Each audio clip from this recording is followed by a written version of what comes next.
Assalamu алейкум. Кутмандуу кушак күнүңүздөр менен, урматтуу радио угармандар, урматтуу телекөрүүчүлөр, YouTube каналдын көрөрмандары.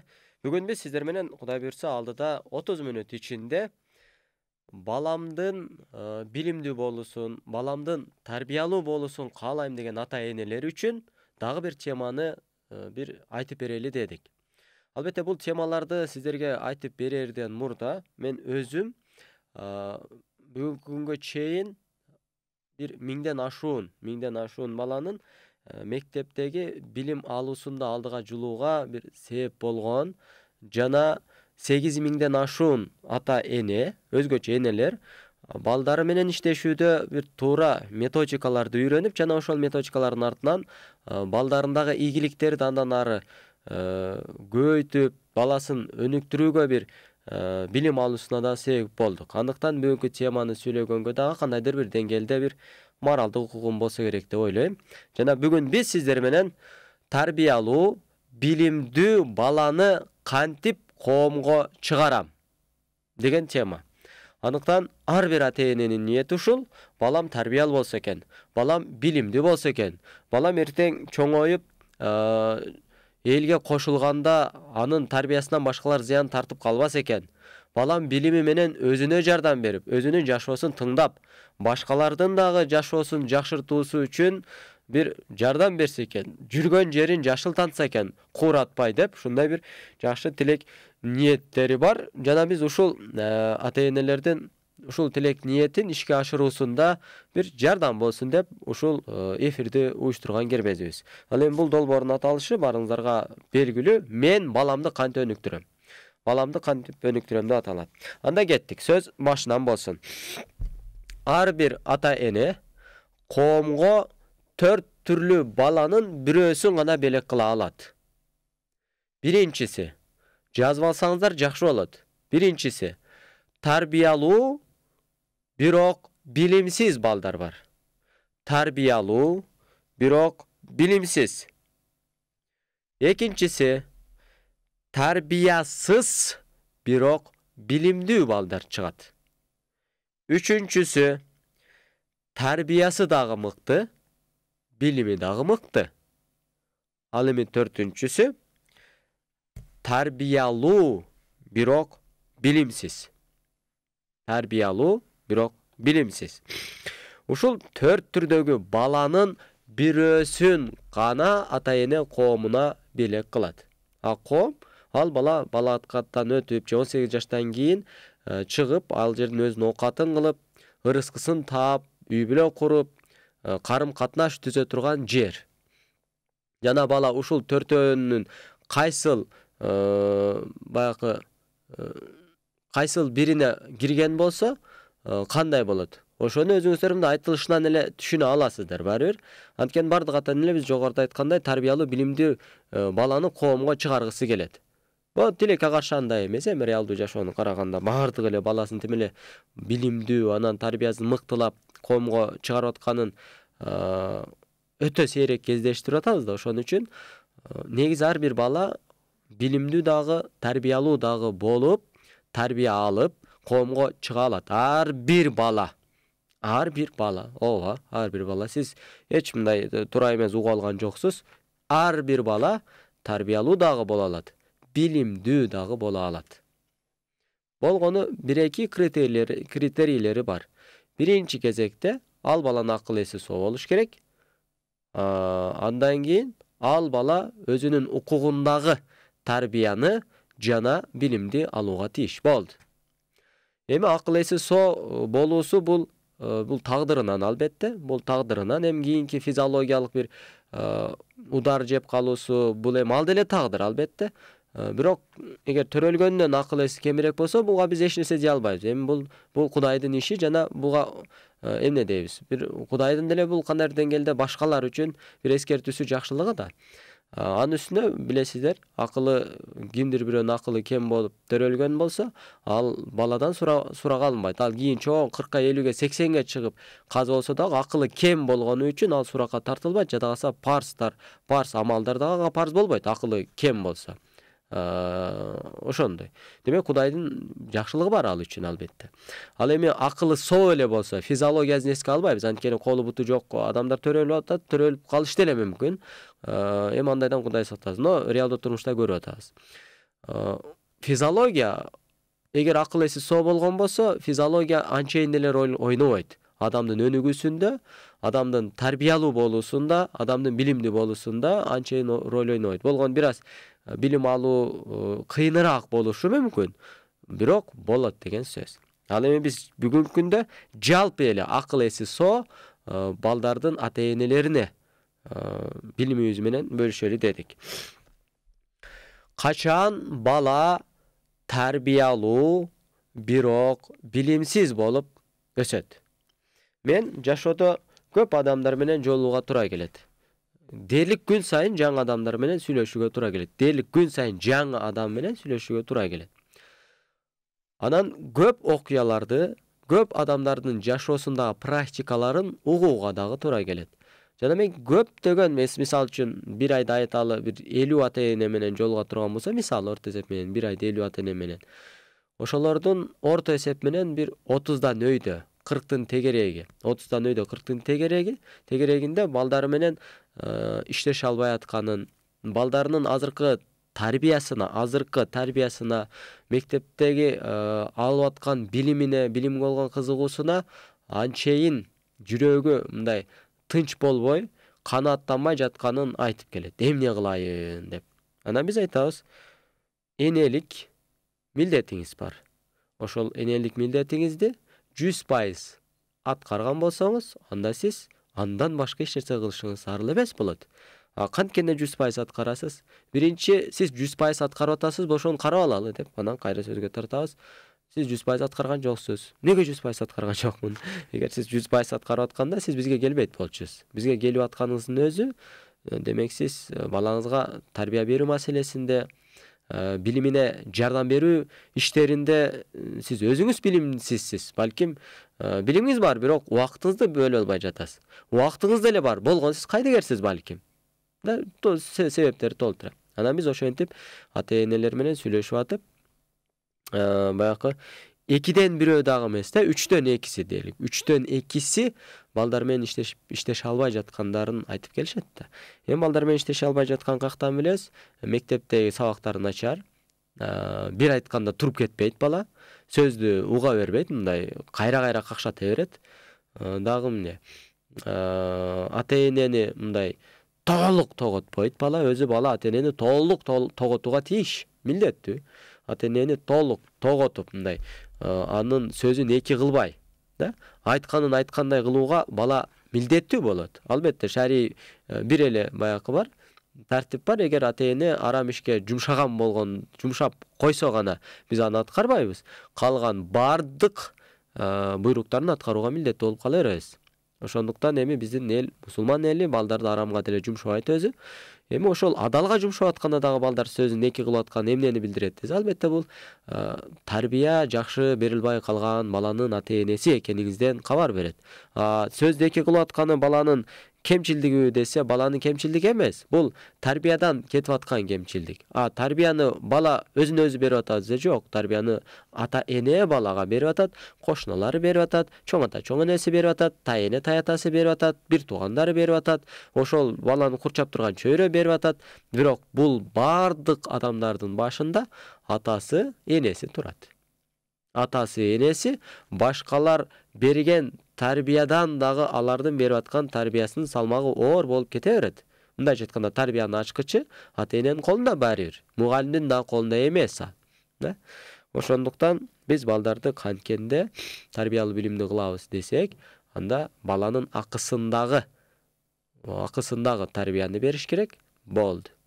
Баланын тарбиялуудагы акысы эмне десе, биринчи кезекте ата-энеден бала ата-энелик мээримди алууга укуктуу. Ата-эне балага эне ата катары мээрим төгүүгө милдеттүү болот. Ал эми мээрим төгүүнүн түрлөрү бар.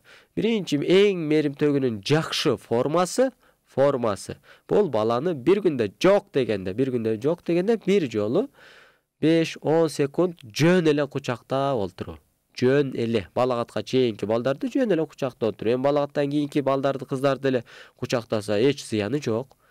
Мен азыр мына жашым 30да, апам келсе кадимкидей апамы эркелейм, жаш кезектегидей эле бутуна жатып эркелейм. Апамы эркелетем, мисалы массаж жасап берем колуна, буттарына да. Ошол учурда апам мени эркелетет, башыман сылайт, пешенемен сылайт. Апам мага массаж жасап берет кээде. Жумуштан чарчап барганын билет да баары. Келинчем массаж жасап берет, айтор. Ушундай бир тарбиялуу экенимди апама практикалап аткан болсом, апам мага дагы деле болсо энелик мээримин төгүп атканын бир көрсөтөт да. Анан Кудайга миң мерте шүгүр, мындай эл астында болбосок дагы эл арасында тарбиялуу бир Кудайдын бир пендеси болуп басып жүрөбүз. Кудайга миң мерте шүгүр. Бунун бардыгынын башына ким турду эле десе, албетте энем, мен апам. Эми атам эрте каза болуп калган. Ошо тарбиянын баары апама калган. Кудайга шүгүр, апабыздын ушу тарбиясы Кудайдын мээрими менен ушул деңгээлге жетип атабыз. Эми урматтуу туугандар, ата-энелер, качан бала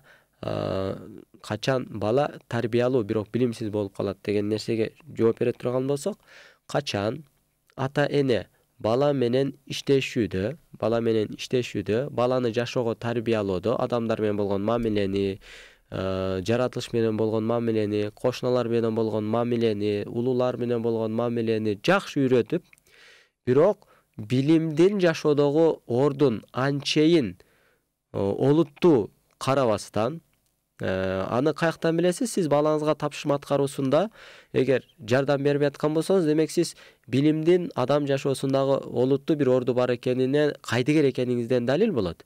Кайсыл ата-эне баланын тапшырма аткаруусунда күйүнүп, жан дили менен күйүнүп деген жанагы сен оку деген бул күйүнүү эмес. Бул нервныйлык. Бул туура эмес күйүнүү.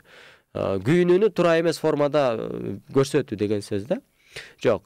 Күйүнүү деген баланы отургузуп талаптын негизинде олуттуу мамиле жасап, китеп оку. 2 саат китеп оку. Болду. Окуй албайбы? Жардам берүү. Сиз окуп бересиз, баладан кайра сурайсыз. Эмнени түшүндүң? Түшүнбөйбү? Кайра талдап бересиз ар бир сөздү. Абушка деген сөздүн мааниси мындай, мекен деген сөздүн мааниси мындай, Кудай Таала деген сөздүн мааниси мындай, пайгамбар деген сөздүн мааниси мындай, элим деген сөздүн мааниси мындай, даанышман деген сөздүн мааниси мындай, түлкү деген мындай жаныбар, карышкыр деген мындай жаныбар, бүргө деген мындай жаныбар, чиркей деген мындай жаныбар, да? А тамгасы мындай болот, Б тамгасы мындай болот. Ар бирин чечмелеп берип, жардам берүүңүз жана мен ушу айтып аткандай эле жумшак, ошол эле учурда олуттуу жардам берүүңүз. Демек сиз баланын негизи эле адам жашоосунда билимдин орду аябай олуттуу экенине, кайдыгер эмес экениңизден кабар берет. Ким мындай кылбай аткан болсо, демек сиз билим алууга кайдыгерлик мамиле жасап атасыз. Балаңыздын билимдүү болуусуна кайдыгер мамиле жасап атасыз дагы. Балаңыздын адамдар менен болгон, жаныбарлар менен болгон, жалпы эле мамиле маселесинде жакшы бир тарбиянын ээси болушу мүмкүн. Улууларды сыйлап, урматтап, икемдүү болуп, кичүүлөрдү заттап, жаныбарларга туура мамиле жасап, мисалы үчүн үй жаныбарлары болсо өз учурунда карап да, аларга зулумдук кылбай. Бирок ал билимден артта калып калышы мүмкүн. Да, тарбиялуу болушу мүмкүн ооба. Бардык ой азамат балаң ушундай тарбия сонунда деши мүмкүн. Бирок ал үй ичинде кошуналар менен ашып барса, ошол айыл ичинде аты чыгат тарбиялуу экен деп. Мечитте айтылат, тарбиялуу бала деп. Бирок ал билими менен элдин жашоосундагы оңдоого, эң биринчи өзүнүн жашоосун тыңдап алууга, андан кийин элдин жашоосун тыңдап алуусуна дагы жардам берүүгө анын чамасы жетпейт. Неге? Анткени билим жок. Неге билим жок? Анткени сиз бала билим алуусунда олуттуу мамиле жасаган жоксуз. Жөп жөнөкөй көрөгөч деген сөздү чечмелеп берген эмессиз. Жөп жөнөкөй балаңызга өмүрү бир жолу манас айтып берген эмес. Мейли манас биякта турсун, оор экен, мейли. Бир жомок айтып, ошол жомокту кечке талдап, тереңине чейин түшүнгөнгө чейин айтып берген деле эмессиз. Демек сиз каяктан анан эң мыкты окуган баланын, кыздын ата-энеси болгум келет деп айтышыңыз мүмкүн. Моралдык укук жок сизде эгер андай билимге мындай суук колдук менен мамиле жасап аткан болсоңуз.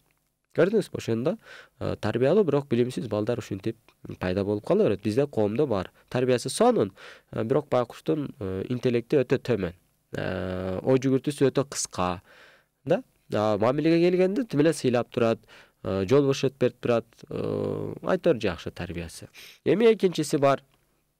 Тарбиясы дагы жок, билими дагы жок. Эми азыркы коомдо, азыркы реалдуу азыркы жашообузда ушул түрдөгү балдар аябай көп.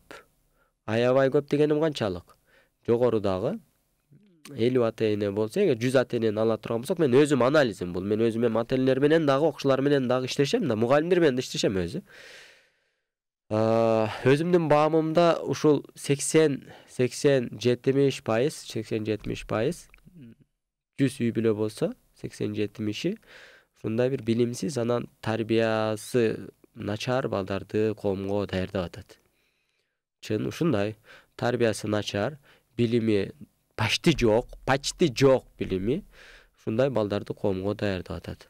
Элестетип атасызбы? 10 баланын 7-си 8-и ушундай. Экөөбү, кээде 3-өбү, билими дагы бар, билим тарбиясы да жакшы болуп калат. Но бул 7-8ден көп да.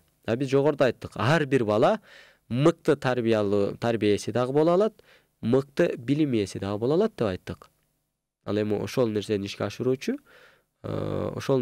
ашырууда түздөн-түз көмөк берүүчү бул ата-эне болуп эсептелинет. Албетте тарбияда номер 1 ата-эне, билимде мугалим, анан ата-эне.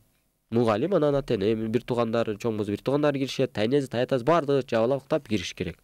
Ошондой. Неге бизде тарбиясы жана билимсиз балдар аябай массалык түрдө өсүп атат дегенге бир далил. Бул реалдуу жашоодо оңой эле. Муну атайындай Европанын бир илимий далилдерине таяныштын деле кереги жок. Заманбап бир технология менен изилдеп чыгуунун деле кереги жок. Реалдуу жашоону карайбыз и анализдейбиз. Карап турабыз. Мен балдар менен иштешип атып, бир нерсени дайым байкайм да. Балдар ата-энени жумшай берет. Бул эмне десе, бул тарбиясыздын бир белгиси. Бала, эгер мен конфет бере турган болсом балдарга, бала конфетти жеп, таштанды урунага таштабайт. Жейт, оозуна салат, конфетин таштап коёрот. Эч уялуу дагы жок. Мындай кадимкидей эле да, мындай. Бул эмне десе, тарбиясыздын дагы бир белгиси. Мен бүгүн балдарды паркка алып чыгып ойноттум эртең менен. 16-17 баланы. Бир 6 ата-эне келиптир, чогуу ойношот да. Атайын ушундай программа бар. Анан ойноп бүткөндөн баардык таштандыларды жыйнагыла деп балдарга 4-5 жолу эскерттим. Жок, кыймылдаган бала жок. Балдар 7 жаштан 15 жашка чейинки балдар аралаш. 8 жаштан 15 жашка чейинки балдар аралаш. 6 ата-эне бар болчу. 6 эне бар болчу. Энелер ошол жердеги өзүбүз баягы бир аз чаңытасың да баары бир ойногондо. Ошону таптаза кылып энелер өздөрү жыйнады. Бир бала кел апа мен эле жыйнап коеюн дебеди. Мен атайын өзү байкайм да, паркка алып чыгып алып балдардын физиологиясын байкайм, балдардын тартибин байкайм, балдардын ыкчамдуулугун байкайм, икемдүүлүгүн байкайм. Оюнда балдардын чыныгы мүнөздөрү чыгып кетет. Кайсыл бала хитрый, кайсыл бала аябай акылдуу, кайсыл бала куу, кайсыл бала мындай токтоол, кайсыл бала стратег, оюнда билинет бар. Анда карап туруп ата-энелерине кеңеш берем. Балаңызды срочно спортко бериңиз. Балаңызды срочно куулук жагын баягы жолго салыңыз. Балаңыз куу, мындай. Куу деген кандай? Туура эмес жагынан куу да. Кээ бир балдар аябай кырам сала берет, чыр эле сала берет. Мындай туура нерсе турса деле өзүнкүн бербей эле туура эмес нерсени кармалып, ошо меники туура дей берет да. Бул эмне десе, бул тарбиясыздын белгилери да ушунун баардыгы. Билимде көрүнө эле турат. Капа болбойсуздарго, бирок эгер бизди мугалимдер угуп аткан болсо, капа болбойсуздарго. Директорлор угуп атышы мүмкүн, билим берүү министри угуп атышы мүмкүн. Эми азыр ким билим берүү министри болду билбейм, бирок капа болбойсуздар. Акыйкат ушул. Бүгүнкү бизде билим берүү мекемелеринде балдарга билим берилбейт. Мен бул көчөдөгү эле бир кичине анча-мынча китеп окуган, балдарды изилдеген, бир аз ата-энелер менен иштешип калган мен атамын өзүм. Ата сиздерге айтып атат. Мен Кыргызстандын жаранымын, мен Кыргызстанга балет этем. Ошондуктан мен бүгүнкү билим берүү мекемелериндеги балдарга берилип аткан билимге ыраазы эмесмин. Мен баламны мындай билим менен окутпайт болчумун. Окутпайм деле. Мен ошого өзүм балам Кудай ыруп насип кылса чоңойго чейин аракет кылып, өзүм жеке мектеп ачайын деп аракет кылып атам азыр. Балам мен өзүбүздүн жеке ачкан мектебибизде окуса экен деп. Анткени бүгүнкү күндө тарбия калып атабы, демек тарбияны мектеп алышы керек деп да ойлоп жүрөм да акыркы күндөр. Кача мектеп алсын десе, эми бизде мугалимдер деле анчейин тарбия ээси эмес да, ал баскан тургандан эле көрүнөт го. Майрамдарда билим калат го. Да, майрамдарда билим калат. Тарбиялуу эмес экен мугалимдер дагы. Эми мугалимдер молодец. Тамга таанытып атат, сандарды үйрөтүп атат. Кандай деңгээлде бала такыр эле баягы не деп коебуз, жапай болуп кетпеш үчүн кайсыл бир жашоодогу нерселерди үйрөтүп коюп атат. Бирок ал мугалим балага бере турган 1000ден ашып кетсе бир 100 да, 1000ден бир 100. Калган 900-ün бербей эле да. Эмнеге берген жок? Кен мугалимдер өздөрү да токтоп калды. Бир деңгээлге келди, токтоп калды. Бул бир. Экинчиси, ал деңгээлге келүүсүнүн себеби эмне десе, бизде окуу программаларынын эскилиги. Окуу программаларынын эскилиги бул мугалимдердин күнөөсү десе, буга окуу программанын эскилиги мугалимдин күнөөсү эмес. Бирок мугалимдердин күнөөсү программанын эски экенин билип туруп ошону балдарга түздөн түз берүүсү мугалимдин кемчилдиги. Биз айтабыз, программаны ал, бирок ал программаны балдар ашкыла албай атабы? Изилден анда өзүң. Баягы мамлекетке билимдүү балдарды бериши керек да. Негизги максаты ошол. Мамлекетке билимдүү балдарды бериш үчүн мамлекет түзүп койгон, эскирип кеткен программа менен иште деген эч ким жок. Анда эч ким эч жерде талап жок анда. Сен окуучуларың билимди алдыга кетип аткан болсо, демек сен кандай программа менен иштесең өзүң билесиң. Да? Мен өзүм деле мектептен практика өтөгөм. Мен мектептерди кыдырып жүрөм. 42 мектеп кыдырдым бүгүнкү күнгө чейин. Мен мектептерге барганда окуучулар менен иштешүү методикам такыр башка. Мен программам башка. Мага англис тилинен сабак бере албайм. Адам жана коомду алып келсин, математика предметин алып келсин, биология предметин алып келсин, химиядан өтө албайм, биологиядан өтө алам бирок, физикадан өтө албайм. Адабий окуу алып келсин, орус тилден өтө албайм, орус литературадан өтө албайм. Дагы эмне, ачык сааттарды берсин, өтө алам ушулардан. Жана мамлекет эмнени талап кылып атат? Билимдүү балдарды талап кылып атат. Билимди жок эле деген, азыркы деңгээлден жок эле деген. Эгер мен бир күнү бир мектепке бардым да, барса мага ишене бербеди анча.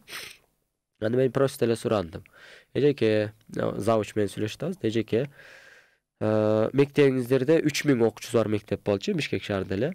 Эң начар класс бул биринчи критерий. Экинчи, эң көп окуучу классты мага бергилечи 1 айга деди. 1 эле айга эң начар жана эң саны жанан көп класс. Бирок бир эреже 3, 4, 5, 6, 7, 8 ушул тегеректе. Биринчи, экинчи класс эми ал алифбеден жаңы чыгып атканы үчүн аларга өзүнчө подход керек. 1 ай жетпейт аларга. Бирок 3, 4, 5, 6, 7, 8терге жетет 1 ай. 1 ай ичинде класс боюнча отличник болуп кетпейт, бирок сабактарынан класс боюнча алдыга кетпесе, мен азыркы ишимди токтотом. Мен эч нерсеге жарабайт экем. Же болбосо экинчиси, мен азыр башкаларды окутпай туруп өзүм окуйм десем, беришпеди.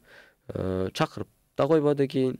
Ким эгер ушундай сунушумду кабыл алса, мен даярмын. Бишкек шаарында болгон болсо, причем акысыз албетте, конечно, мен өзүмдү сынайм. Бир эле учурда ошо экинчи жакшы жагы бир мектепте бир классты көтөрүп коебуз. Бул жакшы да. Үчүнчүсү, иштесе болот экен го деген бир жыйынтыкка келгенге да жакшы. Андан каяктагы Америкадан врачтар жалдабастан. Да, Гапырмадамин агайыбыз туура айтат. Кыргызды американец түшүнбөйт. Кыргыздын салт санаасын түшүнгөн, кыргыздын үрп адатын билген киши эгер мугалим болсо, жана ал мугалимчилигинин артында ийгиликтерди жаратып аткан мугалим болсо, анын ийгилиги балдардын билиминин жогору экендигинен кабар берет да.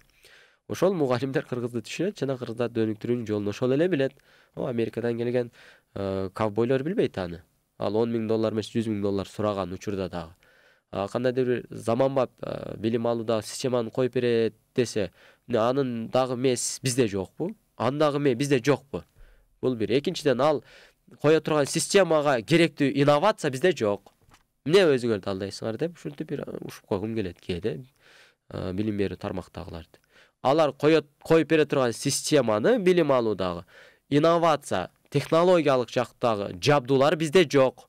Элементарда мен мектепте кыдырып жүргөндө мугалимдердин билим деңгээлин ашыруу курстарында мамлекет уюштурчу мурун, азыр эми жеке жактарга да уруксат беребиз деп атпайбы? Слайдтар менен сабак өтүүнү үйрөтөт экен да. Анда мен айттым, ар бир класста жанагы проекторуңар барбы дейт. Жок, бир мектепте бир проектор араң бар, кээ мектептерде жок проектор. Анан кантип ал? Бул кандай келесоолук да? Проектор жокпу? Проектор жок. Эффективдүү иштешүү методикаларын үйрөтүш керек эле. Проектор жок эле. Мен проектор жок иштейм балдар менен. Көзмө көз, сөзмө сөз, бетме бет дегендей. Эгер проектор бар болуп калса, ар бир класста анда проекторду эффективдүү пайдалануунун методикаларын үйрөтүш керек эле анда. Бизде жанагыда солдатка барды да, солдат армияга барды дагы, солдатка автомат атканды үйрөттү, танк атканды үйрөттү, пулемет атканды үйрөттү, анан чек арага тургузду, автоматы жок да. Хотя үйрөттү ага автомат атканды армияда, но чек арага тургузуп койду, автоматы жок. Мында карасаң келесе болуп калганбы дейсиң да, туурабы? Мугалимдер деле ушинтип билим деңгээлин көтөрдү, ушинтет экен да. Инновация менен үйрөтүп салат тияктан, бир жума окушат экен көбүнчө. Мектебинде ал инновация жок, ал технологиялык каражаттар жок. Кандай бул келесоолук? Ошондуктан билимсиз балдар массалык түрдө коомго даярдалып атат. Массалык түрдө. Анан каякта 12 класста айтып атат, мен билбейм, чын айтсам. Ошондой. Тарбиясыз балдар качан пайда болот? Качан баланын укугундагы убакытты ата-эне балага бербей калганда. Азыр бүгүнкү күндө билесиздер, бардык ата-эне иш менен алек. Бардык энелер иш менен алек. Бардык деген мен көпчүлүк айтып атам, албетте. Ар бир ата-эне деген жокмун. Көпчүлүк ата-эне. Көпчүлүк бул билесиздер 50%дан көп деген сөз. Бизде 80-90% ата-энелер көчөдө күндүзү. Кечинде уйкуда. Күндүз иште, кечинде уйкуда, эс алууда. Ортодо чогуу тамак жегени анча-мынча болбосо, ато бала менен иштешүү жок да. Ошондо дагы балдарга рахмат. Мен апам сардан кечке иштейт деп көзү жашылданып, бирок ошол учурда билимден дагы мындай ударник болуп окуп аткан окуучуларды аябай сыйлайм. Молодец, азаматсың. Ата-энең жардам бербей атып, сен ударниксиң. Сонундай. Ошондой балдар деле жок эмес. Но качан эне дагы көчөгө иштеген чыгып кеткенде, балдар тарбиядан куру калат деген сөз. Тарбиясы жок, чоңоюп атат деген сөз да. Тарбия чындап жок экен кактан билесиз, кырдаалдарда билинип калат. Ошо кафе чезе тиге таштай албайт, улуунун сөзүн эки кылат, мисалы, өзүнүн оюн эркин айта албайт, нервный, кичинекей нерсеге ачуусу келип кетет. Дагы эмне? Өз алдынча бир оокат жасай турган жөндөмдөрү жок. Бунун баары тарбиясыздыкта. Калайбызбы, калабайбызбы, ушундай коом азыр тарбияланып атат. Причем массалык түрдө. Эми эң коркунучтуу түрү бар да, бул деле бар, бирок өтө көп эмес, бирок бар. Тарбиясы жок, бирок билимдүү балдар бар да. Бүгүнкү күндө андай кадрлар да даярдалып атат. Тарбиясы жок, бирок билимдүү балдар. Ата-энелер билим берүүчү мекемелерге, жеке тараптарга көбүнчө акчаларды былчыйта төлөп, баласын окутууну талап кылып, баланын ушундай бир гений кылуусун талап кылып акча төлөп аткан ата-энелер бизде аз эмес, бар, түзүк эле бар. Бирок ошол учурда тарбиясы менен иш албай коет. Неге? Анткени алар мектептен тарбия берет деп ойлоп алат. Бул бир. Экинчиси, иштешейин десе просто ал өзү иштен бошой албайт. Эмнеге иштен бошой албайт? Анын даяр жообу бар. Эми үй бүлөнү багыш керек да дейт. Жок, үй бүлөңү багышың керек, сен ким бакпа деп атат. Үй бүлөңү да бак, балаңды да тарбияла дейбиз да. Жок, мен үй бүлөмү багышым керек да дейт. Үй бүлөң бак, но тарбия багуудан биринчи орунда турат да. Сен үй бүлөң бактың, балдарың бактың, тең балдарың билимдүү, бирок мындай одон айтканда дурак болуп калса эмне кыласың? Азыр ушундай кадрлар даярдалып атат, коомго чыгат ушулар. Аз деле коомубузда бар. Билими күчтүү, бирок тарбиясы начар. Коррупцияны ким кылат десе, ошол билими бар, бирок тарбиясы начарлар кылат. Эмнеге билим бар экенин бар деп айтып атасыз? Алар ушундай коррупциялык схеманы түзүп коет, коррупциялык схеманы кээде өзү да түшүнбөй калса керек. Кантип түзүп койдум депчи. Ушундай мээз иштейт алардын. Неге мээз иштейт? Анткени анда билим бар. Билим албаган адамдын мээси анчейин эле иштей бербейт. Аны кашып кетсе, ушу 20 мындай чакан үй бүлөсүн жана кылып өзүнүн оокатын тың уюштурганга жетет билим албаган адамдар. Өзүнүн жашоосун уюштурганга билими жетет, бирок ал целый бир элди тоноп кое турган система кура албайт ал. Же болбосо мен бир өлкө дебели бир айыл өкмөттүн деле акчасын жеп коюп атат да. Бир айыл өкмөт. Кээ бир көчө башчылары бар, акча жеп коет. Анын билими бар. Ал умный, но тарбиясы жок. Ошондой кадрлар азыр иштеп атат, и ошондой кадрлар дагы даярдалып атат еще. Бул аябай коркунучтуу коомго. Неге?